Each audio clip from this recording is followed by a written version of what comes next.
வணக்கம் நண்பர்களே, மீண்டும் ஒரு அருமையான வீடியோ மூலமாக உங்களை சந்திப்பதில் மிக்க மிக்க மகிழ்ச்சி.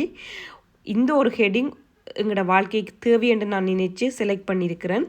அதாவது குரோனிக்காக இருக்கிற ஸ்ட்ரெஸ், காலங்காலமாக இருக்கிற ஒரு ஸ்ட்ரெஸ் என்ற விஷயம் எதால் உருவாகுன்ற பற்றி தான் நாங்கள் இந்த வீடியோ மூலம் பார்க்க போகிறோம். அதுக்கு முன்னுக்கு என்னென்னலாம் எங்களோட மூளையில் மாற்றங்கள் நடக்கிறன்ற பார்ப்போம். எங்களோட மூளை என்ன செய்யும்னு சொன்னால் எமர்ஜென்சி மூட்டில் இருக்கும். அதாவது சேஃப் மூட்டில் இல்லாமல் எமர்ஜென்சி மூட்டில் இருக்கல என்ன நடக்கும், அது எங்களோட மூளையால் ஒரு இரசாயன பொருள் ஒன்று சுரக்கப்படும், அதிர்நிலை என்று சொல்லப்படும். இந்த அதிர்நிலை என்ன செய்யும், கோர்ட்டிசோன் அளவை கூட்டும்.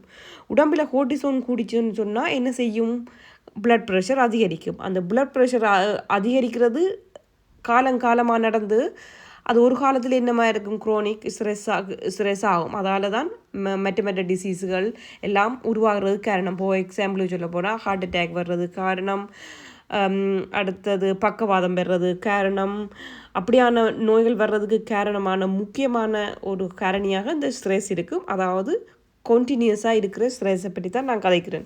இப்போ ஒரு எக்ஸாம் நேரத்தில் வர்ற ஸ்ட்ரெஸ்ஸையோ, அல்லாட்ட ஒரு விஷயம் நடந்த அப்புறம் வர்ற ஸ்ட்ரெஸ்ஸையோ, கஷ்டமான விஷயம் நடந்த அப்புறம் வர்ற ஸ்ட்ரெஸ்ஸையோ நான் இதில் மென்ஷன் பண்ணல. கண்டினியூஸாக இருக்கிற ஸ்ட்ரெஸ்ஸை பற்றி தான் நான் கதைக்க போகிறேன்.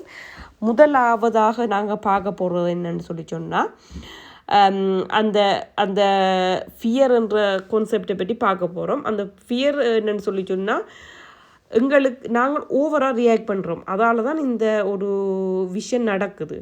என்னத்துக்காக ஓவராக ரியாக்ட் பண்ணுறோம்னு சொல்லி சொன்னால், எங்களுக்கு ஒரு மிஸ்டேக் செய்கிறதுக்கு பயம், ரிஜெக்ஷனுக்கு பயம். அதாவது ஒரு சின்ன ஒரு எரர் நடந்தால் கூட ஒரு பெரிய விஷயமாக நாங்கள் யோசிக்கிறது. எங்களோட மூளையை ட்ரீட் பண்ணுறது, நீ எல்லாமே பிள்ளையாக தான் செய்கிற, நான் செய்தாலே பிள்ளை தான், எனக்கு இதுவும் நடக்கிறேன்னு எங்களோட மூளைக்கு திருப்பி திருப்பி சொல்கிற விஷயம் இதால் நடக்குது. அடுத்த ரெண்டாவது விஷயம் என்னென்னு சொல்லி சொன்னால், மூட்டுக்கு நாங்கள் வரவே மாட்டோம். அதாவது எங்களுக்கு ஒரு அமைதியான நிலைமையை எங்களால் உணரவே முடியாது. எப்போ பார்த்தாலும் உங்களுக்கு ஒரு நல்லது நடந்தால் கூட உங்களுக்கு அந்த ஃபீல் பண்ணிடலாம் நிலைமை இருக்குது. ஏன்னு சொல்லி சொன்னால், குரோனிக்காக நீங்கள் ஒரு எமர்ஜென்சி மூட்லேயே இருக்கிறீங்க. எமர்ஜென்சி மூட்டுன்னா என்ன, உங்களோட மூளை என்ன செய்யும், எனக்கு நான் வெளியில் போகிறேன்னு சொல்லித்தான் சொல்லிக்கொண்டே இருக்கும். இப்போ இதில் என்னென்னு சொல்லி சொன்னால், ஒரு மேனேஜர் ஒரு ஆள் இருக்கிறாருன்ட்டு இந்த வச்சுக்கொள்ளுவோம். நாங்கள் ஒரு கதை ஒன்றை உருவாக்குவோம். அந்த கதையில் அருண் என்ற ஒரு கதாபாத்திரத்தை உருவாக்குவோம். அவர் ஒரு சீனியர் ப்ரொஜெக்ட் மேனேஜர்ன்ட்டு வச்சுக்கொள்ளுவோம். அவருக்கு அவர் ஒரு பார்த்தா வெளியில் கூலாக இருக்கிற மாதிரி ஒரு தோற்றமைப்பும், எல்லாரும் பார்த்தா அவர்கிட்ட சக்ஸஸை பற்றி கதைக்கிற மாதிரியும் இருக்கும். ஆனால் அவர்கிட்ட உள் மனதுக்குள்ளே எப்போவுமே எப்படி இருக்குன்னு சொல்லி சொன்னால், அப்படியே ஃபயர் மூட்டில் இருக்கிற மாதிரி இருக்கும். அதாவது எப்போவுமே அவர் டெட் லைனுக்கு பயம், டீமோட ஒழுங்காக இருக்கிறமோண்டு பயம், கிளியண்ட் எங்களுக்கு அடுத்த வருஷத்துக்கு கூடிவினமோண்டு பயம், சேலரி எங்களுக்கு கூடுமோன்ற பயம். அவருக்கு எல்லாமே ஃபோக்கஸ் எப்போவுமே எதில் இருக்குண்டா ஒர்க்கில் எப்படி அடுத்த நிலைமைக்கு வரலாமன்றது நிலைமையில் எப்போவுமே மைண்டில் இருக்கிறதால வர்ற ஒரு ஸ்ட்ரெஸ் அவருக்கு இருக்குது. ஆனால் அதை அவராலேயே உணர முடியாத நிலைமையில் இருக்கிறார். ஏனென்று சொல்லி சொன்னால், அவருக்கு அது அவ்வளோ தூரத்துக்கு ப்ரெஷர் இருக்கிறபடியாக அவரால் அந்த சிம்டத்தை அவரால் உணர முடியாமல் இருக்குது. அந்த சிம்டம் என்னவா இருக்குமென்னு சொல்லி சொன்னால், அவருக்கு ஒரு உள்ளுக்குள்ளே இருக்கிற உங்களையே அறியாமல் ஒரு பயம் இருக்கும். எப்போவுமே எல்லாமே கரெக்டாக 100% நடந்துடணுமன்ற ஒரு தோட் இருக்கும். அடுத்தது ஓவர் திங்கிங் இருக்கும். அடுத்தது நாங்கள் ஒரு பெரியாக்குன்றது எப்போவுமே தக்க வச்சு கொள்ளணும் என்ற ஒரு மனப்பாங்கு இருக்கும். இதுதான் அந்த ஏர்லி சயின்ஸ் என்று சொல்லி சொல்கிறது, அந்த பெர்ஃபெக்டாக இருக்கிறக்குள்ளேயே ஏர்லி சயின்ஸ் என்று சொல்லி சொல்கிறது. அதுதான் நாங்கள் இப்போ வீடியோலையும் பார்த்து கொண்டிருக்கிறோம். அந்த அவையை பார்த்தாலே உங்களுக்கு தெரியும், எப்படி உருவத்திலேயோ அந்த அவன்ட உடல் அசைவுகளில் நீங்கள் வச்சு கண்டுபிடிக்கலாம் ஒரு ஆள் பயத்தில் இருக்கிறாரோ இல்லையோண்டு. நெடுக பயத்தில் இருந்தால் சொல்லுவோம், இவை இப்படித்தான், இவை ஒரு சுடு மூஞ்சி போல் இருக்கிறோம்ண்டு. அவையெல்லாம் கண்டினியூஸாக நடக்கிற ஸ்ட்ரெஸ்ஸால் உருவாகிற ரியாக்ஷன் தான் இது. அடுத்து அந்த பெர்ஃபெக்ஷன் அவர் என்ன செய்யும்னு சொல்லி சொன்னால், ஒரு ஒரு ஒரு ஒரு இருண்ட உலகத்துக்கு அவரை கொண்டு போய் தள்ளும். அதாவது அவருக்கு மன அமைதியும் மகிழ்ச்சின்றதையும் அவர் எந்த காலத்திலையும் உணர இல்லாமல் இருக்கும். எங்கட கதாபாத்திரத்தில் அருணுக்கு எல்லாமே இருக்குது. கார் இருக்குது, அவருக்கு வேலை இருக்குது, அவருக்குரிய டீம் இருக்குது, அவருக்கு கிளியண்ட் இருக்குது, எல்லாமே இருக்குது. ஆனால் அவரால் எந்த ஒரு காலத்திலையும் அவருடைய சந்தோஷத்தை அவரால் உணர முடியாமல் இருக்கும். அந்த உணர முடியாது தான் அந்த நாங்கள் சொல்லுவோமே எப்போவுமே வெற்றிடமாக இருக்குமென்று சொல்லி சொல்லுவோம். அந்த வெற்றிடத்தை நிரப்புறது தான் நிறைய பேர் என்ன சொல்கிறோம், ஆன்மீகத்தில் ஈடுபடுகிறது, மெடிடேஷனை செய்கிறது. அதன் மூலமாக தங்களை உண்மையை சொல்ல போனால் தங்களை ஹாமாக்குறதுக்கு ரை பண்ணினோம்னு தான் அதன் அர்த்தம். அதால் வேறு ஒன்றும் பயனென்று சொல்கிறத விட எங்களை ஹாமாக்கினா உங்களால் நிறைய விஷயத்தை அடைய முடியும். சில வேளை நீங்கள் பார்க்குற வியூவர்ஸ் ஸ்டூடெண்ட்ஸாக இருக்கலாம். அவைக்கு நான் சொல்ல போகிற விஷயம் என்னென்னா, நீங்கள் நிறைய இப்போ எக்ஸாம் காலத்தில் நிறைய படிச்சிருப்பீங்க. உங்களுக்கு ஒரு செக்லிஸ்ட்டை வச்சு ஒர்க் பண்ணுவீங்க. எல்லா நோட்ஸ்களும் எழுதி எல்லாத்தையும் சம்மரி பண்ணி படிப்பீங்க. ஆனால் நீங்கள் ஒரு எக்ஸாமுக்கு போய்க்கல உங்களுக்கு பிளாக் அவுட் ஆகிட்டேன்னு சொல்லிங்க. அது காரணம் என்னென்னா, அவ்வளோ தூரத்துக்கு ப்ரெஷர். நான் கண்டிப்பாக முதலாம் பிள்ளையாக தான் வரணும், முதலாவது தான் இருக்கணும், சமுதாயத்தில் எல்லாட்டையும் ஏற்றுக்கொள்ள மாட்டேனும் என்ற அந்த ஒரு ப்ரெஷரில் நீங்கள் ஆணுக்கும் பெண்ணுக்கும் பார்த்தீங்கன்னா சில நேரம் பெண்கள் அந்த வாப்பில் நல்லா பெர்ஃபார்ம் பண்ணுறக்கூடிய ஆக்கள் கூட அந்த இடத்துல அவையால் ஷைன் பண்ண இல்லாமல் இருக்கிற காரணம் என்னென்னா அவ்வளோ ப்ரெஷராக இருக்கும். சில பேர் பெரும்பாலான ஆண்கள் அந்த எக்ஸாம் டைமில் சொல்கிறோம் ஈஸியாக எடுத்து கொண்டு போடணும். அவையை பார்த்திங்கன்னா இந்த பிக் எக்ஸாம்கள் வரைக்கும் நல்ல மார்க்ஸ் எடுக்கக்கூடியா இருக்கும்.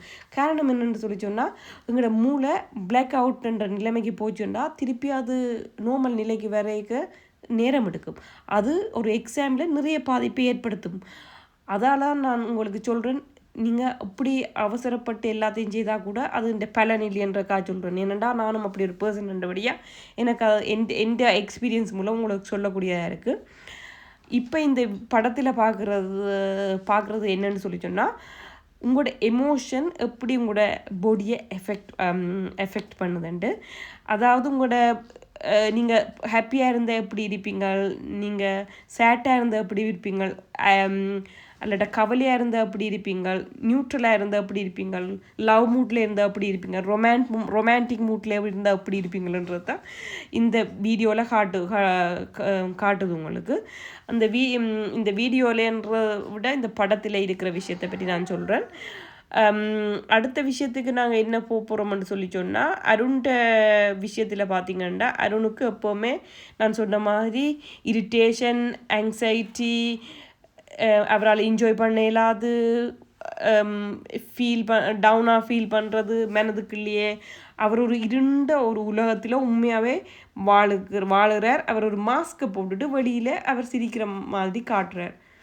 அவன் உள்ளுக்குள்ளே போய் பார்த்தீங்கன்னா அவர் ஒரு இருண்ட ஒரு சூழ்நிலையில் வாழ்கிறார். வெளியில் பார்க்க அவருக்கு எல்லாமே இருக்கிற மாதிரி இருக்கும். உண்மையாக சொல்ல போனால் இது ஒரு மாயான உலகத்தில் அவர் வாழ்கிறாருன்னு சொல்லலாம். நாங்கள் கூடுதலாக இதை சொல்லுவோம், மாடி விட்டு ஏழேன்னு சொல்லுவோம், அல்லாட்டா வேறு சில பழமொழியில் தமிழில் சொல்லுவோம். அதாவது மாயா நாங்கள் வாழைக்கில் நாங்கள் அப்படி சொல்லுவோம்.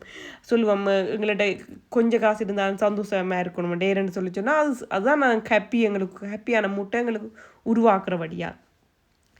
அது அருண்ட கதையின்படி போய் பார்த்தேன்டா அருண் தன்னை இழக்கிற நிலைமைக்கு வந்துட்டார். இப்போ அருண் என்ன செய்கிறாருன்னு சொல்லி சொன்னால் அந்த பொசிஷனை தக்க வைக்கணுன்றதுக்காக திருப்பி முயற்சி செய்து கொண்டே இருக்கிறார். முயற்சி செய்து கொண்டு இருந்து ஒரு நிலைமையிலே அவரால் உணரக்கூடிய இருந்தது இந்த ஒரு வகையான ஸ்ட்ரெஸ்ஸான ஒரு எமர்ஜென்சி மூட்டில் நாங்கள் எப்போவுமே எங்களை வச்சு கொண்டு இருந்தால் என்னால் எனக்கும் பலன் இல்லை, என் குடும்பத்துக்கும் பலன் இல்லை, 2 பேருக்கும் பலன் இல்லைன்னு சொல்லி சொன்னால் ஒரு வாழ்க்கையில் வாழ்ந்து என்ன பிரயோசனம் என்று அவர் யோசிக்கிறார். ஒரு கட்டத்தில் யோசிச்ச அப்புறம் அவர் என்ன செய்கிறாருன்னு சொல்லி சொன்னால் முதல் தன் வேலையை ராஜினாமா செய்கிறார். அடுத்தது என்ன செய்கிறாருன்னு அவர் தனக்கு யோசிக்கிறதுக்கு ஒரு டைம் எடுத்து யோசித்து என்னென்னலாம் செய்யலாம் இந்த லைஃப்பில், எனக்கு என்னத்தை சந்தோஷத்தை உருவாக்குது, என்னத்தால் நான் என் வாழ்க்கையை மேம்படுத்தலாம்ன்றதை பற்றி யோசிக்கிறார். அந்த யோசிக்கிறதால அவருக்கு எழுதுகிற விஷயந்தான், ஓகே நான் இப்போ ஹாப்பி மூட்டை கொண்டு வரணும், ஓகே செரோட்டனின் வரணும், டொப்பாமின் வரணுமெண்டா என்ன செய்வோம், நாங்கள் கூடுதலாக ஜோக்கன் பண்ணுவோம். டொப்பாமின் வரணுமெண்டு என்ன செய்தால் வேறு என்ன செய்வோம், நடப்போம், எக்ஸசைஸ் செய்வோம், சொசைட்டி சொசைட்டியோட கான்டாக்டில் இருப்போம். இப்போ நான் உங்களோட இருக்கிற மாதிரி அப்படி இருக்கிறதால எங்களோட டொப்பாமினை அதிகரிக்கலாம். அதாவது முதல் நாள் இருந்த அவருடைய மூட்டை தான் நீங்கள் முதலாவது பிக்சரில் பார்க்குறீங்க. 2வது பிக்சரில் பார்க்குறது 15 நாளைக்கு பிறகு இருக்கிற மூட். அதாவது அவர் தனக்கே சில அனலைஸ் பண்ணி அப்ளை சில விஷயங்களை செய்கிறார். அடுத்த 3வது படத்தில் இருக்கிற விஷயம் என்று சொன்னால் 30 நாளைக்கு பிறகு அவற்றை மனதில் தோன்ற விஷயங்கள். அதாவது ஒரு பழக்கம் உங்களுக்கு நிரந்தரமாக மாறணுமெண்டா 30 நாள் உங்களுக்கு கிட்டத்தட்ட தேவை. இந்த ஒரு மெசேஜோட நான் இந்த வீடியோவை முடிச்சு கொள்கிறேன். மீண்டும் அடுத்த நல்ல வீடியோ மூலம் உங்களை சந்திப்பதில் மிக மகிழ்ச்சி. தேங்க்ஸ் ஃபார் வாட்சிங். பாய்.